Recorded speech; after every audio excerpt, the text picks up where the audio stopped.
트로트 가수이면서 경제평론가이면서 삼선의 고양시 의원을 지내신 우리 박시동 골디락스 경제연구소장님 어서 오십시오. 네, 안녕하세요. 네, 소장님. 네.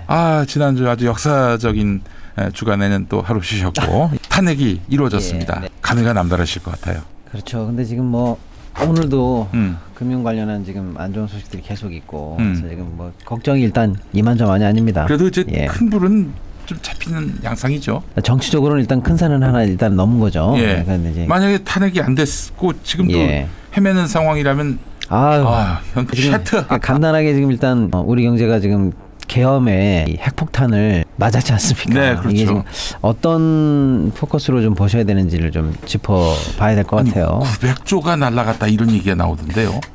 900조까지는 아니고요. 누가 그런 얘기를 하더라고요. 네, 근데 일단은 그 우리 금융시장에 참여하는 우리 개인, 우리 기관, 그다음에 외국인들의 이 공통된 그 뷰가 있어요. 뭐냐?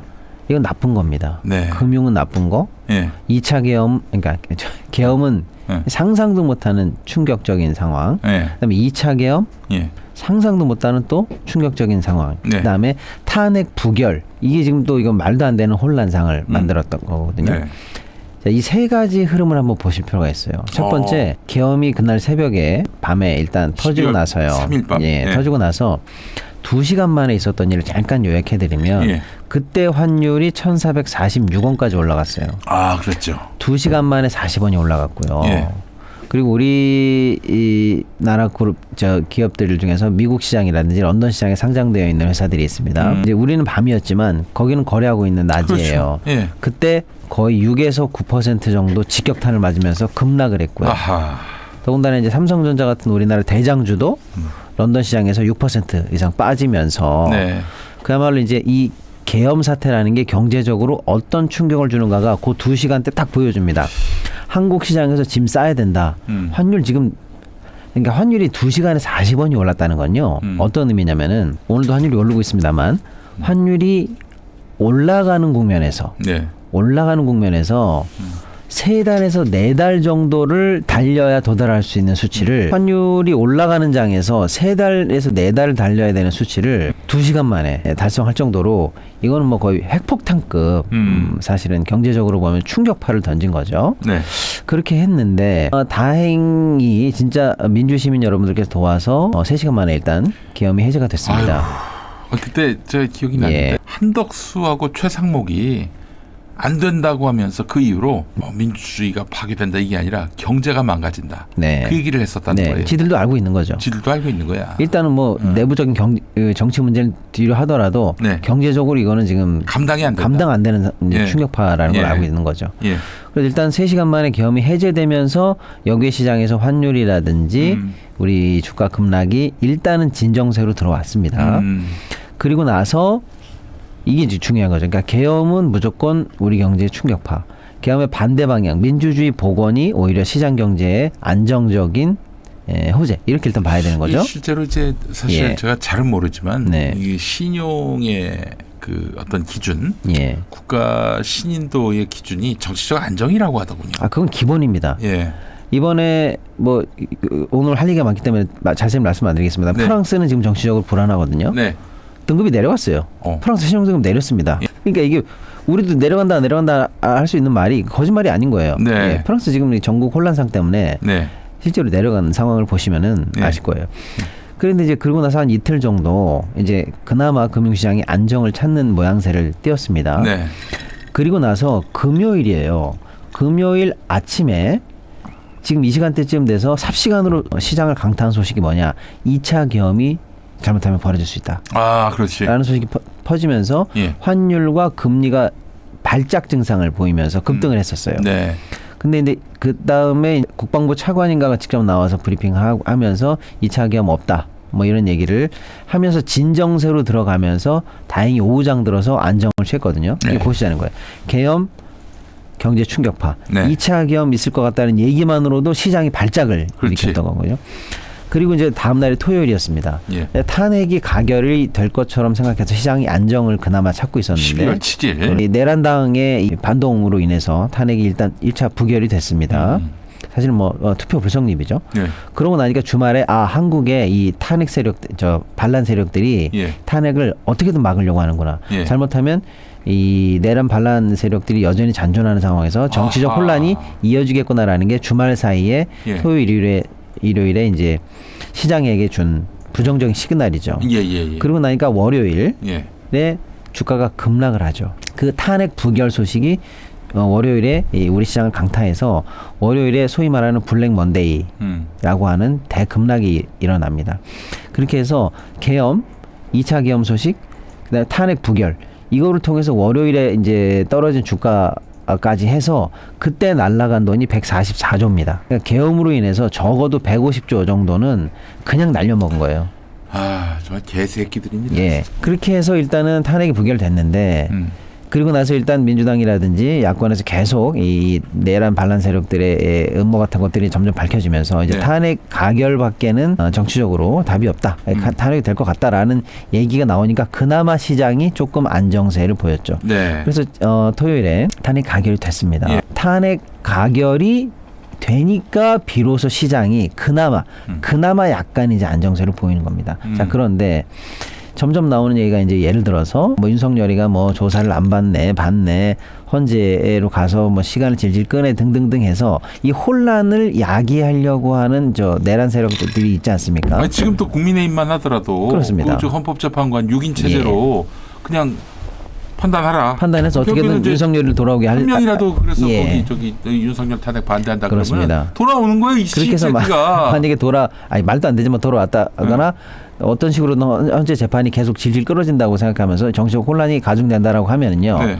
아까 말씀드렸던 블랙 먼데이 사태는 그거는 뭐 약과입니다. 네. 더 큰 충격이 아예 이제 회생 불가능할 정도로 우리 경제에 충격을 줄 겁니다. 사실은 윤석열이가 그 12월 3일에 그 내란을 일으키고 그리고 나서 12월 14일에 이제 탄핵이 된 거 아닙니까? 네. 무려 열흘 동안 2차 쿠데타를 일으킬 수 있었을 지위에 있었단 말이에요. 그 권력을 가졌단 말이에요. 네. 이 자체가 한국 민주주의의 후진성을 보여준다. 그럼요. 이게 시장에 잘못된 시그널을 준 부분도 있어요. 시장 참여자들이 얼마나 불안했겠습니까? 그렇죠. 내란이 다시 성공하는 거야. 군사반란 세력들과 그럼 민주세력들이 싸우는 거야. 등등등 해서 이 만들어내는 정치적 불확실성과 시장에 대한 예측 가능성을 완전히 삭제시켜버린 이런 것들이 이제 하나씩 이제 말씀드려볼게요. 아무튼 이제 그러면 지금까지 이제 제가 말씀드린 게 개헌부터 탄핵 가결까지 현재 상황의 흐름이었는데 이제 하나씩 짚어보면 증시 관련해서는 거의 뭐 블랙 먼데이 등등등에서 150조 정도가 빠지는 그런 상황이 있었고요. 결정적으로 문제가 뭐냐면 외국인들이 셀코리아를 계속하고 있다는 거예요. 그 전부터 사실은 한국에 이게 이 셀코리아라니까 뭐 어려운 말씀처럼 보이는데 쉽게 말씀드리면 그냥 한국에서 짐 싸 이거예요. 한국에 돈 투자하고 한국에 주식 사고 했던 거 있잖아요. 짐 싸 이겁니다. 셀보다는 무부 같네요. 지난 4개월 동안 약 한 21조 정도 돈을 팔았는데 최근에는 계엄 이후에 지금까지는 하루 빼고는 전부 다 매도하고 있어요. 하루도 어저께예요. 그러니까 어저께를 제외하고는 지금 전부 다 외국인들이 순매도를 하면서 우리 시장에서 사실상 짐을 싸고 있다. 그러니까 이 안 그래도 어려운 상황에서 계엄이 떠나려고 하는 외국인 투자자들에게 아주 짐을 싸라고 티켓을 끊어준 거나 마찬가지입니다.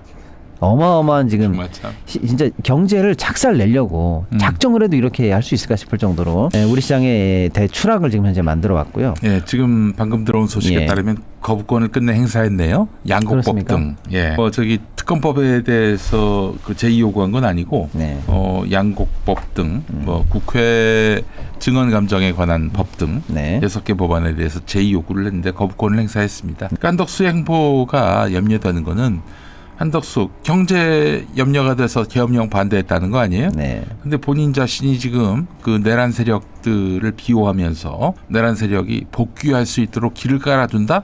뭐 제가 앞서도 얘기했습니다만 예컨대 헌법재판관 3명 임명 안 한다든지 또 이 거부권 행사를 특검법, 내란 특검법, 김건희 특검법에도 행사한다든지 또 아울러 경호처 등에 대한 압수수색 이런 것들에 대해서 협조하라고 지시하지 않는다면 이 사람은 공범이에요. 내란 세력 복귀를 지금 시작하고 있는 것이고 네. 당연히 탄핵 대상이 될 수밖에 없는 겁니다. 그렇습니다. 예. 아무튼 뭐 주식시장 관련해서 그런 일이 있었고요. 예. 그래서 일단은 우리 시장이 거의 외국인들로부터 외면받을 수밖에 없는 그런 일들을 가속화시켰다 이렇게 네. 말씀드릴 수 있고요. 네.